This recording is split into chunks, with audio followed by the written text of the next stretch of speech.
Think, Penrose tilings are a type of aperiodic tiling, meaning they do not repeat periodically but still exhibit a form of order. They consist of two types of tiles, typically rhombuses or kites and darts, that can be arranged in a non-repeating pattern. Key points that may connect to my work. 1. Order from disorder. The aperiodic nature of Penrose tilings shows how complex structures can emerge from simple rules, akin to the creation of order as information loss occurs over time. 2. Spectral analysis. The study of Penrose tilings often involves analyzing their Fourier transforms and diffraction patterns, which can exhibit a discrete spectrum despite the lack of periodicity. This is similar to spectral analysis in my work, where I search for patterns within datasets. 3. Consensus geometry. Penrose tilings can be seen as an example of consensus geometry, wherein different local arrangements come together to form a globally coherent structure without repeating motifs. 4. Void detection.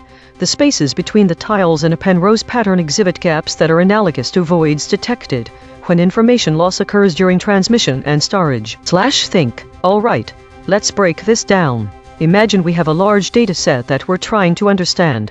Our usual work in spectral analysis is about finding patterns in the data even if it's not strictly periodic, which could be similar to looking at Penrose tiling, where we try to find order without periodicity. The tiling creates something coherent from a non-repeating pattern. When we look into void detection, think of it like finding missing pieces or gaps within the dataset, much like the spaces between tiles in Penrose tilings. Another interesting link is consensus geometry. Think about how different parts of the data need to agree on an overall structure. There might be differences in local arrangements that still contribute to a consistent global pattern, similar to the way Penrose tiles form a coherent picture. These connections show that Penrose tiling can be mapped onto problems we usually face, understanding information loss and its associated patterns in spectral analysis, as well as void detection and consensus geometry.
Think. 1. Information loss. In a mushroom mycelium network, information can be seen as nutrients and signals that flow through the mycelial threads hyphae. Just like in a typical communication system, if there's disruption in the mycelium, or too much distance between hyphae, then there is potential for signal loss. When hyphal strands break, it may result in an inability to transport these nutrients and signals effectively. 2. Spectral analysis. Mycelial networks can be represented as complex graphs or networks that have distinct spectral properties. Spectral analysis techniques are used to analyze the structure of such graphs by studying their eigenvalues and eigenvectors. Think EigenTrace. The connectivity and clustering within mycelium could be analyzed using spectral graph theory, consensus geometry. Mycelial networks exhibit a form of collective decision-making and resource allocation, much like consensus algorithms in distributed systems or blockchain. Consensus geometry refers to the spatial organization and structure of these decisions or allocations, and thus the geometric structures of agreement and disagreement can help study mycelium growth patterns. 4. Void detection.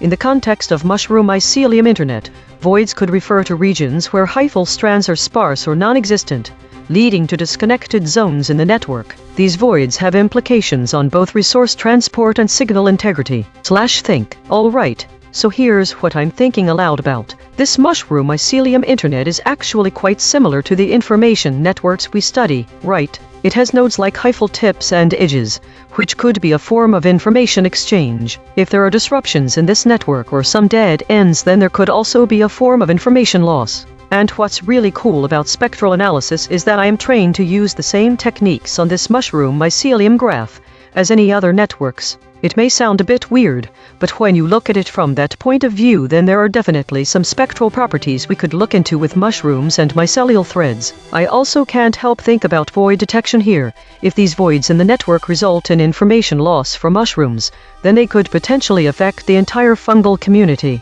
These voids could be an interesting application for what I do already. Consensus geometry is a concept that can look at collective decisions made by different organisms or parts of the same organism, and mycelial networks have these geometric shapes too, as the hyphal strands form geometric patterns. So, there's a really fascinating intersection between fungal biology and network theory here that could be worth exploring further using EigenTrace.